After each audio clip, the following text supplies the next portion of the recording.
Yakobus pasal 5 ayat 17. Yakobus pasal 5 ayat 17. Elia adalah manusia biasa sama seperti kita. Titik. Saudara, dalam dua terjemahan, saya punya terjemahan di sini King James. King James mengatakan Elijah was a man with a nature like ours. Elia adalah seorang laki-laki dengan segala sifat yang dia miliki sama seperti kita.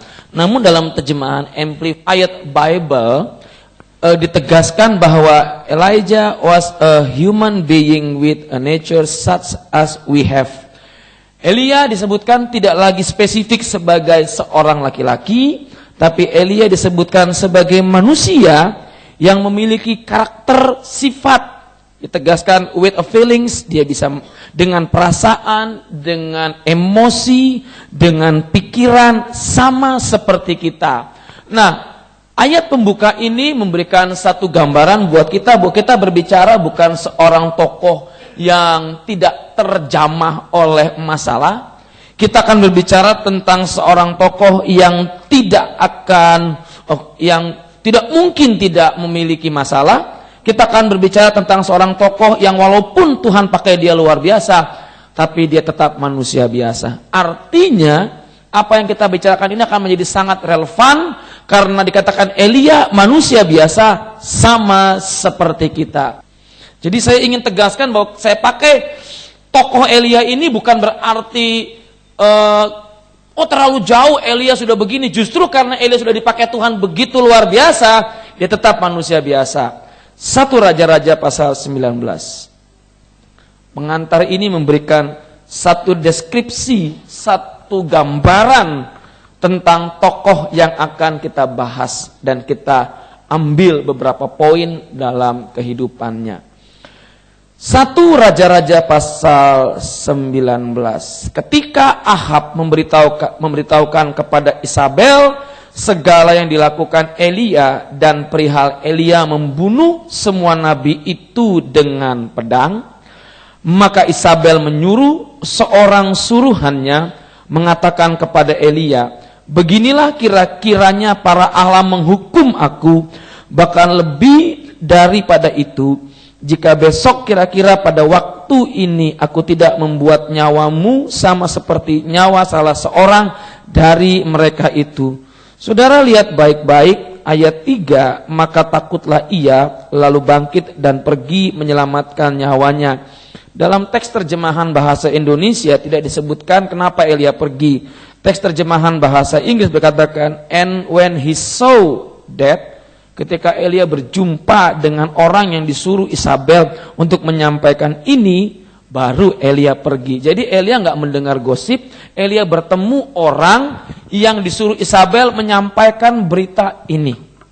Jadi Elia bertemu, Elia mendengar perkataan yang Isabel sampaikan lewat orang suruhan ini, maka reaksi Elia, maka takutlah ia, lalu bangkit dan pergi menyelamatkan nyawanya. Setelah sampai ke Beersheba yang termasuk wilayah Yehuda, ia meninggalkan bujangnya di sana. Bapak Ibu Saudara, kita tahu pertarungan Elia melawan Nabi Baal begitu spektakuler, dan saya percaya tadi pagi saya katakan bahwa kita mungkin mengidam-idamkan tipe pendeta akhir zaman seperti ini yang begitu luar biasa. Api turun dari langit membuat para nabi-nabi Baal malu dan tidak berdaya. Ini nabi yang luar biasa, nabi yang dengan demonstrasi kuasa Allah bisa mengadakan KKR tanpa harus tantangan, karena Elia telah membuktikan siapa Allah yang sejati. Namun dalam pertarungan secara rohani, secara fisik, Elia bukanlah manusia Superman. Perhatikan baik-baik kalimat ini. Sekalipun Anda dipakai Tuhan dengan pekerjaan, dengan urapan yang luar biasa, Anda tetaplah manusia biasa. Bilang kiri kananmu, kita tetap manusia biasa. Jangan bersembunyi di balik urapan, jangan bersembunyi di balik pelayanan, jangan bersembunyi di balik segala hal yang bersifat rohani untuk menutupi sifat nature kita, bahwa tubuh kita perlu istirahat, roh kita perlu istirahat. jasmani kita perlu istirahat, jiwa kita perlu istirahat. Dalam segala kehebatan yang Tuhan tunjukkan melalui Elia, memang pada waktu pertarungan, pertempuran, peperangan rohani, Elia sepertinya tidak merasakan keletihan karena fokus pikiran dia bukan pada kondisi fisik, tapi pada sesuatu yang mengancam dia. Ketika tentara sekutu di daerah Kohima, India, dikepung oleh beberapa batalion Jepang, selama hampir 14 hari mereka bertempur pagi, siang, sore, malam. Jepang dengan satu divisi tidak bisa mengalahkan tentara sekutu. Jepang bingung, kenapa sampai demikian? Karena buat tentara sekutu dia lihat ketika temannya menyerah, temannya dibunuh oleh tentara Jepang. Pasukan Inggris itu bilang begini, daripada kita mati oleh tentara Jepang, mending kita mati berjuang. Selama 14 hari mereka bertempur tanpa mengenal capek. Karena fokus mereka, lebih baik kita bertempur. Ketika bantuan dari tentara sekutu datang menerobos kepungan tentara Jepang, maka mereka baru tahu betapa capeknya mereka, betapa letihnya mereka, betapa tidak berdayanya mereka. Ketika tentara sekutu berperang di Guadalcanal, diserang oleh Jepang, mereka juga nggak pikir untuk capek. Tapi ketika mereka diungsikan ke Australia, mereka tahu yang mereka cari cuma satu. Kata orang Inggris, tidur, modom, sleeping. Atau dalam bahasa Yunani terjemahan lama, soimu. Kenapa Elia seperti tidak memperdulikan? Karena fokus konsentrasi Elia bukan pada fisik, tapi pada apa yang dihadapi. Di situ dia bertarung dengan luar biasa. Namun kita melihat ketika selesai pertarungan tersebut, ketika selesai Elia berdoa untuk hujan yang turun selama 3,5 tahun, kemarau melanda, hujan turun, maka Elia sampai pada titik di mana dia harus sadar dia manusia biasa. Dan lihat baik-baik, banyak orang berkata bahwa yang membuat Elia takut itu Isabel. Bapak ibu saudara, ternyata setelah saya selidiki dan saya renungan, ternyata apa yang Isabel ungkapkan itu hanyalah satu pemicu dari akumulasi yang selama ini ada dalam diri Elia, yaitu keletihan. Ketika Elia dalam keadaan letih, hal-hal yang paling simpel sekalipun bisa menjadi bom yang akan menghancurkan dia. Ketika Elia dalam keadaan capek, hal-hal yang paling sederhana sekalipun yang diucapkan oleh seorang wanita itu bisa membuat Elia menjadi takut. Kenapa? Iblis dengan lihai, dengan cerdik menempatkan satu kata ancaman bukan di saat Elia sedang dalam kondisi segar, bugar, fisik dan rohani, tapi di saat Elia dalam kondisi letih dan capek dan begitu merasa butuh istirahat, datanglah utusan Isabel dan mengatakan ancaman. Maka reaksi Elia adalah reaksi yang sangat umum dalam orang-orang yang capek. Kalau Bapak Ibu sedang capek, orang bercanda pun bisa digampar. Kenapa? Sikap kita, fisik kita lagi gak mau. Tanya kiri kananmu, betul gak? Suami pulang capek, dalam keadaan letih, seharian jaga toko rame orang. Istri cuma ngomong gini, "Pak, kok mukanya lesu?" Hanya begitu. Tapi karena dia capek, udah ngadepin pelanggan yang begitu macem-macem, dia lihat di rumah istrinya seperti menuduh, atau "Pak, kok teleponku gak diangkat?" Itu kalau bisa diukur dari termometer mungkin kepalanya berasap dan seperti tut. Lihat kiri kanan, itu bukan saya.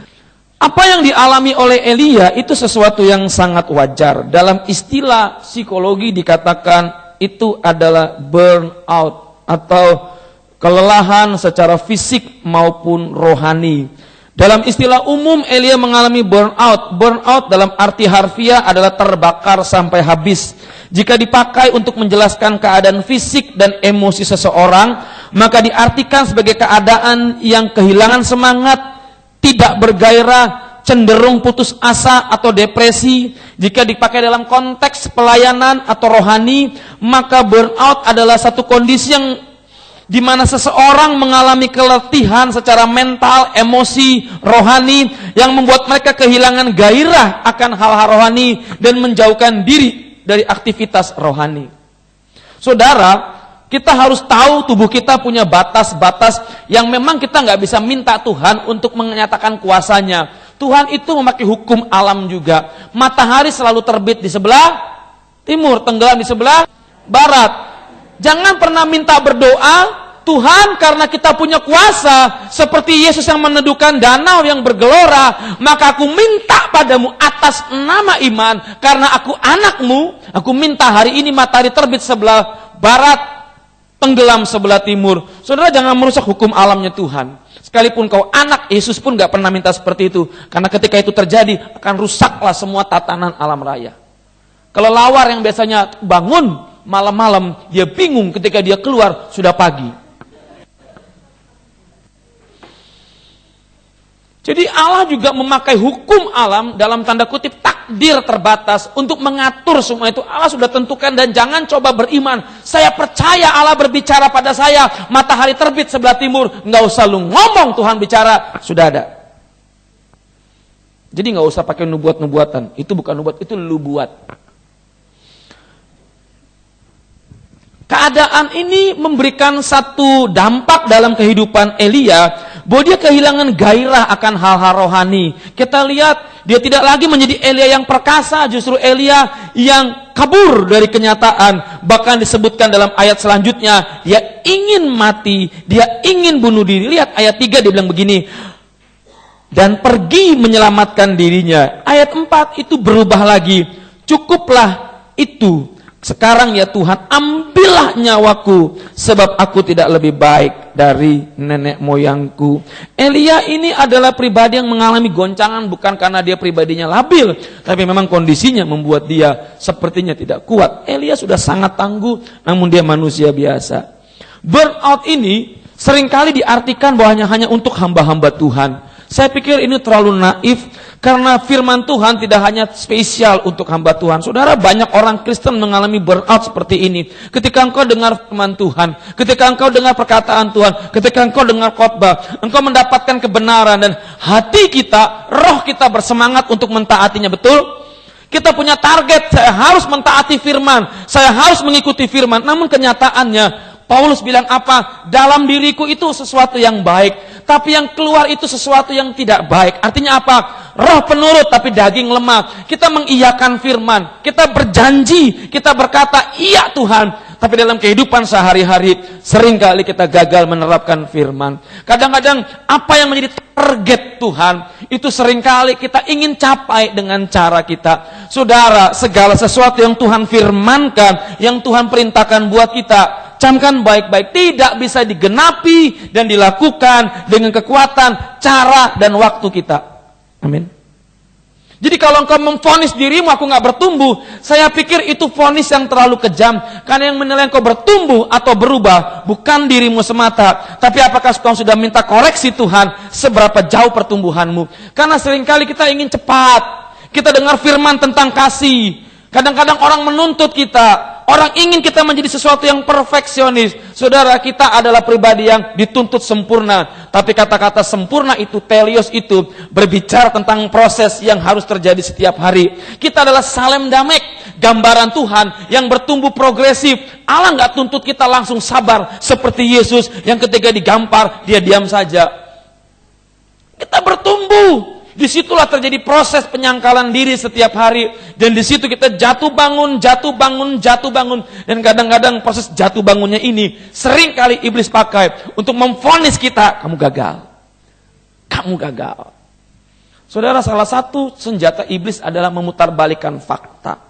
Memutarbalikkan fakta. Dan fakta yang sering kita makan adalah kita sering ambil itu dan kita berkata iya. Apalagi dalam keadaan depresi, dalam keadaan lemah, kita begitu mudah terpengaruh, kita begitu mudah menjadi lemah, gampang terintimidasi. Kita sering mengatakan iya pada hal-hal negatif karena kita ingin melindungi diri sendiri. Padahal sebetulnya kita sedang makan pil yang kelihatannya manis tapi isinya racun. Ikut Tuhan tuh capek. Tapi lebih capek lagi di luar Tuhan. Karena tidak ada janji untuk dikuatkan. Kadang-kadang orang Kristen itu punya target, saya harus begini. Dalam 1 tahun saya harus berubah. Apa Tuhan minta kau berubah 1 tahun seperti yang kau mau? Apa seperti yang dia mau? Kadang-kadang kita ingin anak kita berubah. Ke gereja harus berubah. Memang gereja dukun sihir apa semuanya? Harry Potter apa? Gereja hanya 2 jam engkau ibadah. Di rumah engkau bertemu keluarga, sanak familimu. Itu lebih luas. Kadang-kadang gereja hanya menstimulus, mensortir kembali hal yang buruk. Memberikan kebenaran lagi. Keluar gereja, engkau menjadi seperti mesin mobil yang baru masuk bengkel. Engkau siap menghadapi kenyataan. Namun kenyataan engkau jatuh bangun. Kadang-kadang kita capek. Jadi burnout tidak hanya untuk para pendeta. Tapi kita semua. Bilang kiri kananmu, kita semua.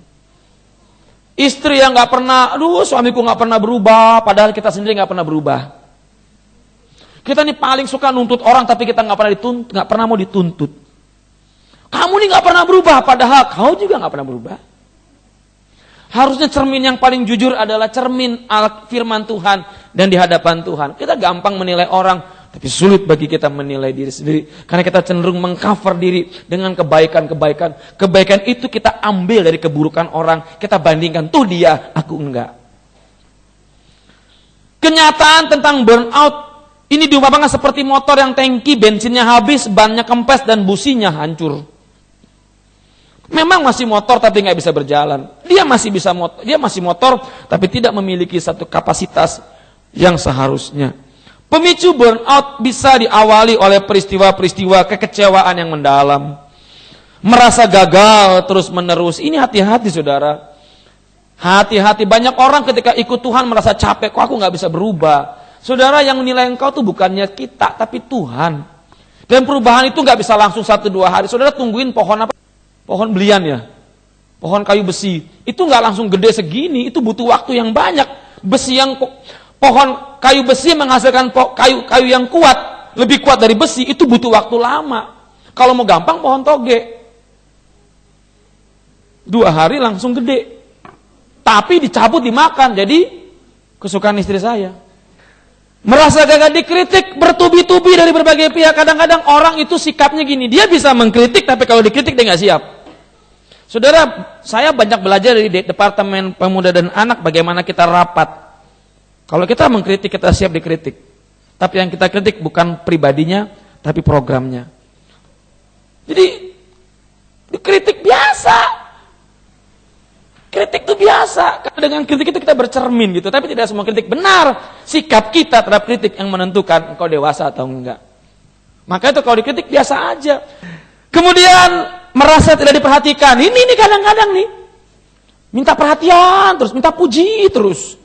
Saya berpikir bahwa orang seperti ini adalah orang yang gak nyaman dengan dirinya. Orang yang selalu ingin diperhatikan adalah orang yang selalu ingin memperlihatkan, ini loh saya. Dan itu anak-anak. Orang yang minta diperhatiin terus itu adalah orang yang belum dewasa. Orang dewasa memperhatikan, tapi anak-anak minta diperhatikan terus. Kemudian tidak mendapat pujian dari apa yang dikerjakan. Saudara, kadang-kadang orang memang butuh puji, tapi jangan selalu minta puji. Karena pujian manusia itu subjektif. Kalau saya berkata pada istri saya, kadang-kadang kami berselisih paham bukan soal berantem, soal baju. Buat saya bagus, buat dia enggak. Buat dia bagus, buat saya enggak. Dia bilang bagus baju ini, saya bilang enggak. Maka kalau beli baju kita nggak pernah nyampur. Engkau di sana, aku di sini, ketemunya di kasir. Pulang tinggal lihat-lihatan, baju nggak? Bagus nggak, Mi? Bagus nggak, Ma? Bagus nggak, Mi? Bagus. Udah dibeli nggak bisa dibalikin? Aduh. Belajarlah untuk kita percaya diri. Karena orang muji itu kadang banyak maunya, apalagi cowok lagi naksir cewek, dipuji terus.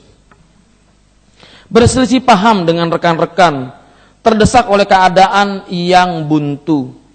Terfosir dengan beratnya tugas dan pekerjaan. Kemudian gejala burnout adalah yang pertama fisik. Orang yang burnout juga berpengaruh pada fisik. Yang pertama kelelahan tubuh, tidak produktif. Ada orang-orang yang stres itu susah tidur, betul nggak? Susah tidur. Bukan karena banyak nyamuk atau tidurnya digubuk derita, tapi memang nggak bisa tidur. Kemudian atau orang tersebut suka tidur.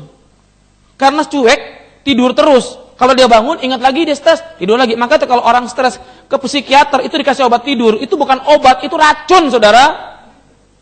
Waktu istriku dalam keadaan seperti 2 tahun lalu, itu dikasih obat tidur semua. Saya bilangin, obat racun. Jadi kadang-kadang nggak salah psikiater, karena Ketika bangun, ingat lagi masalah. Minum lagi. Tapi bukan berarti orang yang suka tidur itu stres. Nafsu makan kurang atau bertambah. Ini jemaat Rehoboth agak unik ya. Stres nggak stres, rakusnya sama. Bilang aja impartasi gembala, susah amat sih. Sakit nyeri di dada. Ini kenapa tekanan darah itu begitu cepat naik ya. Kadang-kadang menghantam jantung. Jantung tuh mungkin harus memompa 60 kali per menit. Jadi cepat sekali. Jadi kadang-kadang sakit dada gitu ya. Mental. Terlalu khawatir. Rasa takut yang berlebihan. Tidak masuk akal. Ini orang stres. Seorang hamba Tuhan karena stres, takut, terteror. Seorang anjing menggonggong pun dia setan. Hati-hati. Orang stres itu kadang-kadang hal kecil seperti Elia. Itu bisa membuat dia ketakutan berlebihan. Betul nggak? Jadi kalau orang yang penakut sebetulnya cari kenapa dia takut. Kehilangan perspektif. Orang sini jadi bingung. Jadi dia nggak mau ngapa-ngapain. Dia hanya berpikir ya udahlah, stres, aku gini-gini aja lah. Kemudian dia sulit membuat keputusan. Kehilangan kepercayaan diri. Tensinya meninggi karena tekanan darah naik. Emosi kosong, kehilangan pengharapan. Ya gimana mau berharap? Dia sendiri stres, depresi, sedih, tidak bersemangat, punya kecenderungan nangis. Maka itu kalau konseling orang tiba-tiba itu stres. Kenapa stres? Nggak ada duit itu lain. Perasaan gagal dan kadang-kadang timbul keinginan untuk bunuh diri karena buntu. Dia pikir mati is everything. No, kata Bondan Prakoso, apapun yang terjadi, aku kan selalu everything is okay. Enggak, everything enggak is okay. Kadang-kadang everything itu punya masalah juga. Sosial, hubungan dengan sesama, mudah tersinggung. Orang yang stres ini kadang-kadang melukai orang lain. Bulu yang terkulai itu seperti bulu terkulai itu tajam, bisa melukai orang. Orang yang stres yang enggak pulih bisa melukai orang. Karena kenapa? Perkataannya, omongannya, sikapnya itu kadang-kadang enggak terkontrol. Maka itu istri-istri kalau suami stres ya anggap aja suamimu sedang dalam keadaan butuh perhatian lebih. Kalau dia ngomong banting ini, banting pintu, banting duit, asal jangan banting kau aja, nggak apa-apa. Kemudian ada juga orang yang mudah tersinggung. Ini orang bilang apa ya? Kok sensi gitu ya? Sensi bos kalau lagi stres jangan kalian bikin ulah. Itu kalian salah kerja dikit aja bisa dimaki-maki. Bukan karena kalian salah besar, mungkin karena pelampiasan gitu. Kadang-kadang saya bertobat waktu ikut BSK. Kadang-kadang ketika saya mengalami masalah dengan jemaat, kadang-kadang yang jadi masalah yang jadi sasaran bukan jemaat. Saya nggak mungkin marah ke jemaat, ngonjok jemaat. Kadang-kadang pulang saya marahin anak. Anak bingung, kenapa? Dia bingung. Padahal kesalahannya biasa. Tapi ketika saya lihat dia begitu, kesempatan meledak, buah langsung. Bingung anak saya. Dan di BSK saya bertobat. Saya bilang gini, saya bukan hanya menjadi gembala yang baik, tapi gembala yang baik buat keluarga. Amin. Kemudian ingin terus menyendiri. Ini pengen nyendiri, terus lama-lama mati gak ketahuan. Biar aja gini nih. Merasa ingat perasaan, feel, not affect. Betul kan, Fen? It's a feel, not affect. Perasaannya yang main. Perasaan ditolak, dicuekin, gak dianggap. Ini perasaan. Kalau udah perasaan main ini susah. Karena perasaan itu gak ada alat ukurnya. Yang ada adalah satu sikap yang salah, negatif thinking terus. Orang kentut sebelah dia tuh kan nyindir. Pak, saya kentut pak, kentutnya Violet nyindir gua kan. Ah, udahlah. Dan yang paling penting hubungan dengan Tuhan tuh menjadi terganggu. Orang seperti ini gimana mau dekat dengan Tuhan? Dia nggak mau ke Tuhan tuh agak sulit. Orang stres itu agak sulit ke Tuhan. Kenapa?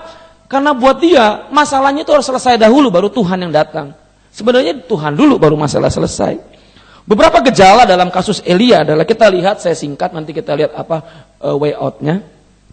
Yang pertama, Elia kehilangan sukacitanya. Ayat 3. Elia dikuasai oleh ketakutan dan gairah untuk melayani dan gairah untuk tidak melayani lagi. Dampaknya justru ia menjadi mengasihani diri sendiri.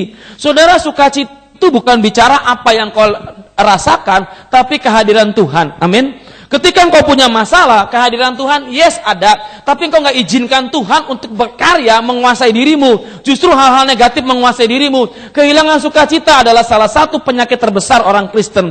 Mereka berpikir sukacita hanya ketika nyanyi bersorak-sorai. No, sukacita kekuatan kita. Kenapa? Karena Tuhan ada dalam kita. Itu yang menjaga kita. Itu yang membuat kita tetap kuat dalam Tuhan. Kenapa? Kehadiran Tuhan yang paling penting gitu loh. Kadang-kadang kita membandingkan sukacita itu dengan sukacita dunia. Ketawa itu sukacita, belum tentu semua orang ketawa itu sukacita. Banyak mati karena stres. Bikin orang ketawa tuh lebih susah daripada bikin meja. Orang yang nggak pernah bikin orang ketawa, ngelucu, justru lucu. Dia ketawa duluan, kita bingung. Setelah dia bingung, kita ketawa. Dia bingung, kenapa udah ketawain? Jadi orang yang burn out itu kehilangan sukacitanya. Dalam arti kehilangan satu kontrol terhadap dirinya untuk tidak dikuasai oleh ketakutan, oleh mengasihani diri sendiri, oleh kegelisahan, oleh kekhawatiran, dan lama-kelamaan dia akan dibujuk oleh setan untuk bunuh diri. Saudara tahu, kenapa Elia dibujuk bunuh diri? Karena Tuhan gak punya rencana untuk Elia mati, betul? Elia itu diangkat Tuhan. Setan ingin memutarbalikkan fakta kehendak Tuhan dengan kehendaknya dia sendiri. Setan ingin Elia tidak diangkat Tuhan, hidup-hidup. Setan ingin Elia mati. Artinya apa? Setan ingin Elia gagal dalam panggilan. Tipuan setan tuh kelihatannya bagus, kelihatannya jalan pintas, jalan pendek, jalannya cepat, tepat, dan relatif mudah. Saya mau bilang kadang-kadang Tuhan gak pernah janjikan sesuatu yang mudah. Ikut Tuhan itu sulit, tapi bukan gak mungkin. Bilang kiri kanan, mau ikut Tuhan itu sulit. Saya nggak mau janjikan hal-hal yang enak ya. Kalau orang konseling sama saya punya masalah, saya nggak janjikan gini, saya doakan masalah selesai. Saya doakan masalah makin nambah. Karena lewat masalah tersebut engkau sedang melihat Tuhan. Amin. Kalau hanya minum sesuatu kemudian engkau langsung masalah hilang, artinya kau minum baygon, mati langsung masalah hilang. Saya nggak mau konseling, Pak, percaya Pak.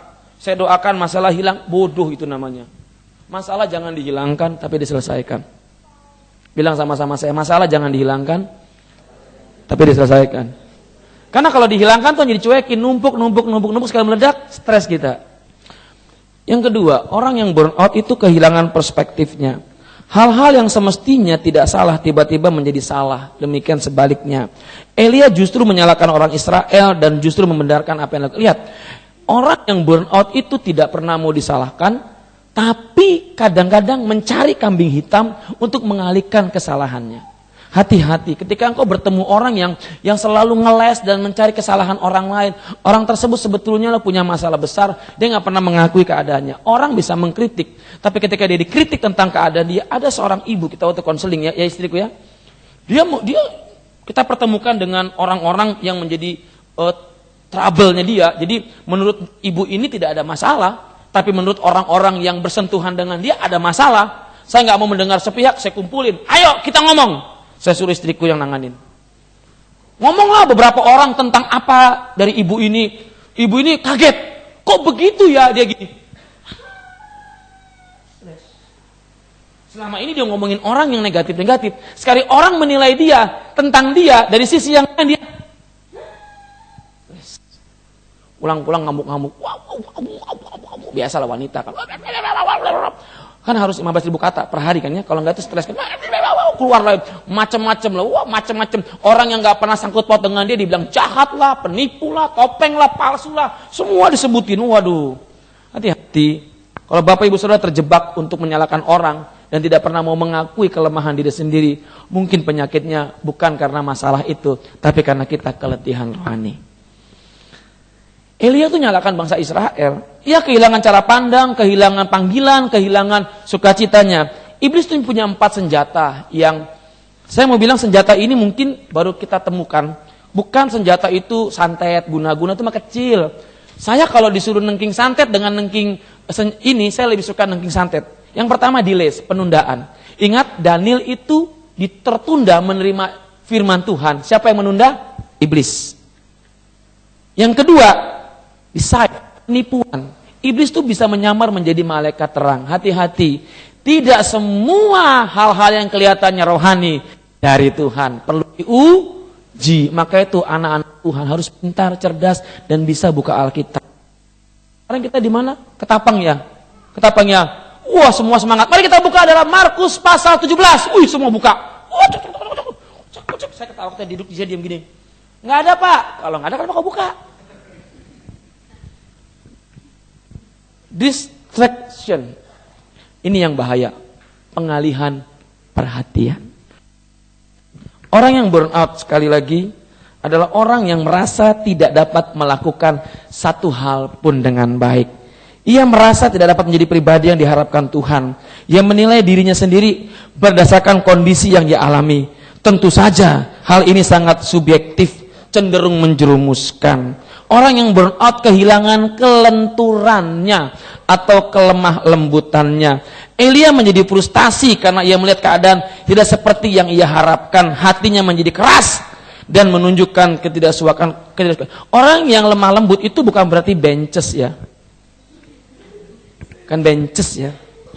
Salam. Apa kabar Pak? Bapak. Bapak. Bang, berhenti bang. Jalan terus. Bang, berhenti bang. Iya. Tadi yang manggil Tini bang. Sekarang Tono. Saudara, orang yang burnout itu gini loh. Kalau kita kan lentur ya, dibentuk Tuhan tuh disuruh begini, kita dalam kondisi waras tuh kita enak gitu. Orang yang burnout itu sudah keras hatinya. Udah Tuhan, mati aja Tuhan. Tuhan bilang gini, udahlah Tuhan, apa kau? Nah, itu orang burnout itu. Jadi kalau saudara sama Tuhan ditegur, ada firman dengan baik-baik datang padamu, engkau berontak, ya saya nggak bisa bilang burnout, mungkin kau kerampak.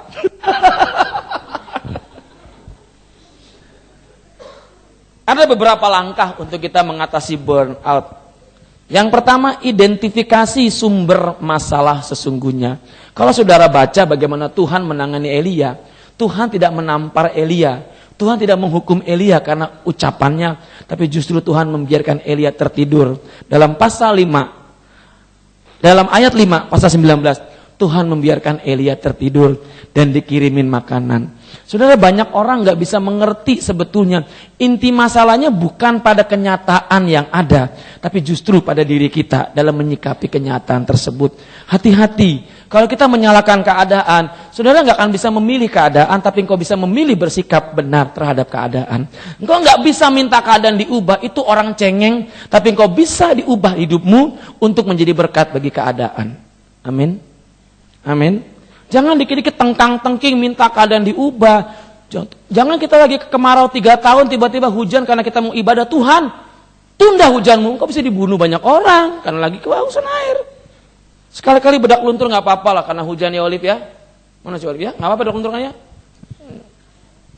Cat rambutmu bule mirip Ayu Ting Tong. Tuhan suruh ia istirahat. Saudara, saya mau bilang satu begini. Jujur nih. Pernah nggak engkau istirahat di hadirat Tuhan? Fisik secara kita butuh istirahat Pak ya.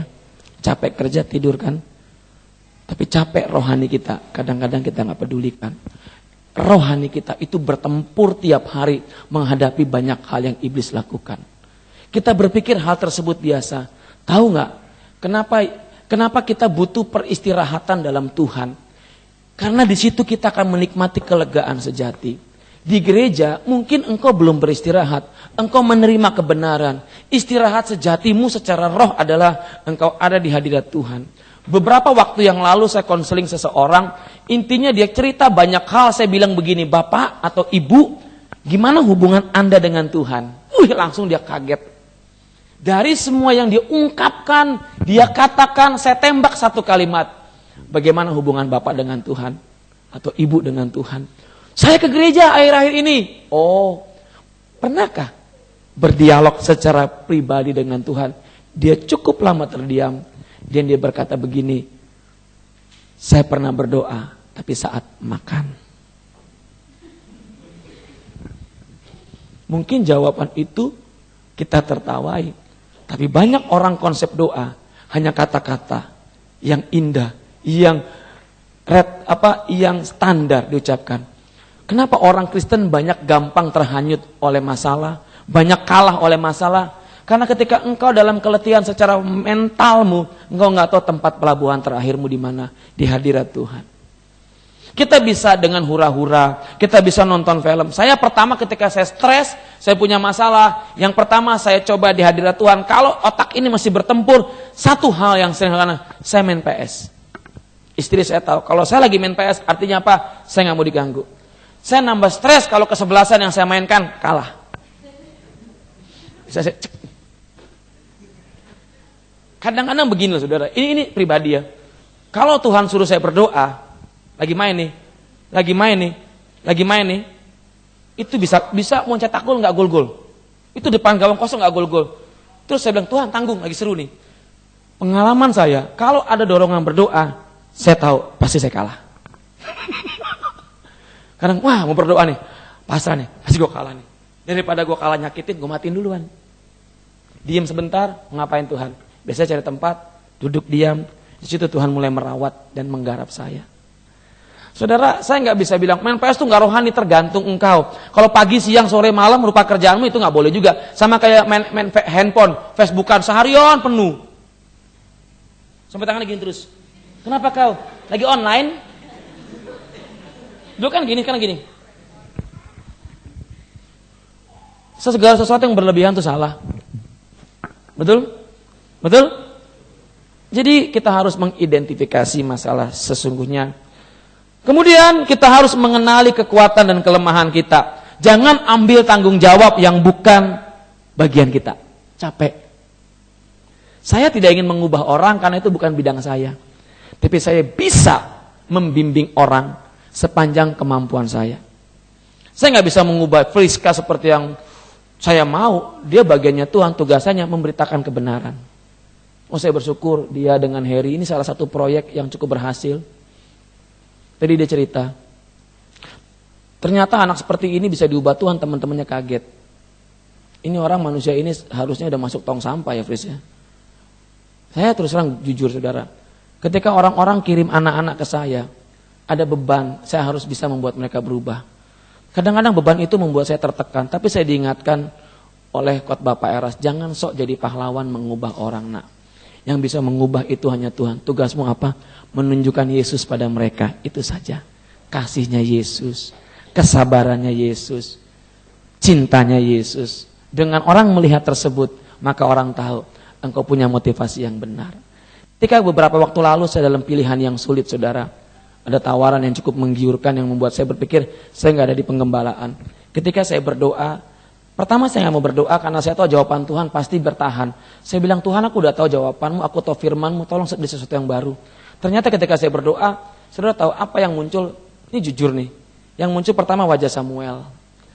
Wajah anak-anak, bukan Samuel Nabi, Samuel kita. Saya bilang kenapa wajah dia? Wajah anak-anak yang kita tampung, kita sekolahkan. Mereka bilang begini, Om mau pindah ya? Ya lihat nanti, kalau Om pindah kami pulang kampung. Dan saya tahu ketika mereka pulang kampung, pergaulan mereka, hidup mereka, itu akan kembali ke pola lama. Tuhan ingatkan gini, Ron, itu anak-anakku kirim, bukan untuk sekedar aku kirim, tapi mereka berubah. Dan ketika kemarin kesaksian anak-anak, Om, kami pulang kampung, kami dipakai pelayanan luar biasa, Om. Kami bisa bawa renungan, pimpin pujian. Mereka cerita pelayanan sibuk, saya liatin aja. Hati saya bilang gini, tuh kan Ron, nggak sia-sia, ya Tuhan bertahan. Bukan karena dirimu, tapi karena ada orang-orang yang kukirim padamu untuk kau tunjukkan diriku pada mereka. Aku nggak sempurna Tuhan. Tuhan ingatkan gini, kalau engkau sempurna, engkau sudah ada di atas, lebih dari aku. Karena saya punya kelemahan, saya butuh Tuhan untuk terus mencari Dia. Kecapean, keletihan, di hadirat Tuhan. Ini banyak anak-anak baru katanya ada 2 yang preman semua. Nih, mana? Nih, datang nggak pernah salam. Sekarang bisa salam, senyum. Kemarin mau berantem, saya nggak nanya, jangan, menang mana? Ini pendeta metal, nggak ada, mau bertinju Om. Saya nggak bilang, jangan, nggak boleh. Menang mana? Nggak jadi Om, bagus. Pendeta nggak boleh, dosa, itu anak muda digituin kabur. Jangan ciuman, oh siapa bilang zaman sekarang nggak ada ciuman, cium temboknya sering. Jadi kalau bukan tanggung jawabmu nggak usah ya, capek. Jangan pernah berpikir merubah suamimu, capek. Itu bagian Tuhan. Yang berubah itu dirimu, bukan suamimu. Jangan untuk orang berubah, stres loh. Anjing aja nggak bisa kita bentuk berubah kok. Robi aja ngajarin cuma sit down itu aja. Bisa nggak Robi ngajarin anjing berdoa? Nggak bisa kan? Apalagi mimpin pujian. Biarin aja dia gitu karena dia anjing tetap anjing. Orang itu tetap punya batasan. Kita nggak boleh ngatur orang seperti yang kita pengen ngatur harus begini gini engkau jadi tukang sihir Harry Potter gitu. Kering berubah, kering jadi monyet, kering jadi hantu. No. Saya bilang sama istri saya jangan harapkan aku berubah seperti yang kau mau. Istri saya mengerti, dia berdoa. Kadang-kadang dia nggak minta apa-apa, dia bilang Tuhan Pi, Tuhan jawab doa aku apa? Papi akhirnya begini. Oh terima kasih sayang. Yang terakhir, saudara, cara engkau memandang hidupmu akan menentukan siapa engkau dalam Tuhan. Ketika Elia dirawat Tuhan, ia dikembalikan dalam perspektif yang benar. Elia diingatkan panggilan dia bukan terhadap Isabel, bukan membunuh Isabel, bukan mengubah bangsa Israel, tapi panggilan dia setelah itu adalah mengurapi Yehu menjadi raja, mengurapi Elisa menjadi penggantinya. Amin. Elia stres karena mikirin Isabel, tapi panggilan Tuhan bukan untuk membunuh Isabel, tapi mengurapi orang-orang yang akan membunuh Isabel. Hati-hati kalau engkau berpikir hidupmu masang target terlalu tinggi, itu bukan kehendak Tuhan, senteres kita. Maka itu ada beberapa pertanyaan, bagaimana kita memandang hidup. Yang pertama, apa hidup yang kita jalani berdasarkan target-target orang lain, lingkungan, atau diri sendiri? Ayo, tanyakan pada dirimu, saya ini mau jadi seperti apa? Seperti apa kata orang, atau apa kata Tuhan? Tanya kiri kananmu. Seperti kata istri, atau seperti kata suami? Perubahan hanya karena orang itu jadi munafik. Dan kita capek pakai topeng seperti itu. Ya enggak? Betul enggak? Capek lo depan suami. Sayang apa kabar? Hatinya bilang gini, gue bunuh ntar malam lu. Sayang apa kabar? Enggak percaya, kemarin KKR di Ketapang itu banyak anak muda yang mau cewek. Karena kita kurang orang untuk mendoakan. Istriku sibuk doakan. Nanda sih foto-foto. Padahal dia pengen meluk gak bisa kan. Kenapa dek? Apa yang harus saya doakan? Ini kalau perempuan susah, udah. Saya tunggu dulu. Dek, apa yang harus saya doakan? Saya benci papa saya. Papa kamu kenapa? Saya gak suka cara dia. Udah mulai lain itu. Bukan kesurupan. Ada yang mau mengampuni dia diam. Mau mengampuni dia? Mau hidup dalam sukacita Tuhan? Ampuni dia. Masuk. Dia bisa setiap hari bertemu papanya, say hello, baik-baik, tapi dia simpen itu semua. Kenapa dia mau tunjukkan pada papanya, aku ini berubah, tapi hatinya gak diubah Tuhan. Perjanjian baru, hukum kasih, bukan hasil tindakan, tapi kenapa engkau melakukan? Bagaimana kita menjalani hidup ini? Apakah kita berusaha melakukan semuanya itu menurut kemampuan kita, atau justru kita berserah pada Tuhan? Ada hal-hal yang kita gak bisa ubah. Ada hal-hal yang bisa kita ubah. Ada hal-hal yang butuh pertumbuhan. Ada hal-hal yang langsung. Saudara jangan pernah mencoba menggenapi firman Tuhan dengan cara kita capek. Bilang sama-sama, capek. Saya kadang-kadang kalau ikut seminar, kadang-kadang banyak pendeta bersaksi tentang kehidupan dia, tentang pelayanan dia. Saya hanya ambil itu untuk merangsang diriku bahwa Tuhan bisa pakai orang. Kadang-kadang bilang gini, Tuhan memberikan gini buat saya. Itu panggilan dia, panggilan kita beda. Jangan jadi bunglon pembicara, tapi jadilah cloningnya Tuhan. Amin. Amin. Kadang-kadang gini, kalau seminar pertumbuhan gereja, Tuhan ingin gereja saudara maju dan berkembang. Nah kalau di kampung cuma 20 kakak. Kampung Suakenyok, dia pulang, Tuhan beri visi pada saya, 3.000 jemaat. Pak, apa kami harus kawin banyak-banyak Pak? Apapun yang kita peroleh dari luar, kita terima, buat kaki Tuhan. Tuhan, inikah yang kau mau? Tuhan bilang, iya, tapi bukan sekarang. Sering begitu. Bagaimana kita menikmati hidup ini? Hei, kebahagiaan adalah pilihan. Kebahagiaan bukan soal banyak duit atau mewah. Kebahagiaan pilihan. Banyak orang berpikir gini, kamu mau nikah? Iya. Supaya apa? Pernikahanku bahagia. Priska pernah berantem gak di rumah tangga? Jujur aja. Gak ada Heri kok. Sering. Mulai nih, sering gak berantem? Sering. Sering kita berantem ya? Berebutan makanan kan? Pak Wi, pernah gak cekcok? Jarang. Bahagia ya? Pak Wi sering cekcok? Sering. Sering? Apa nggak bahagia? Bahagia itu bukan berarti nggak pernah cekcok. Bahagia itu bukan nggak pernah cekcok, nggak pernah berantem, tapi bagaimana kita mengatasi itu semua dan tidak diperbudak oleh semua itu. Justru kita memanage pertengkaran itu untuk ke arah yang lebih baik. Pertengkaran itu terjadi karena benturan dua karakter, itu biasa. Tapi jangan sampai benci dan dendam. Amin. Saudara, kalau yang burnout malam hari ini saya nasihatkan satu hal. Identifikasikan kelelahanmu karena apa? Apakah tanggung jawab yang berat? Atau karena target yang membebani kau? Atau karena hal-hal yang mimpi-mimpimu yang kau paksakan tergenapi? Kalau belum tergenapi, hidup itu gak boleh ngoyo.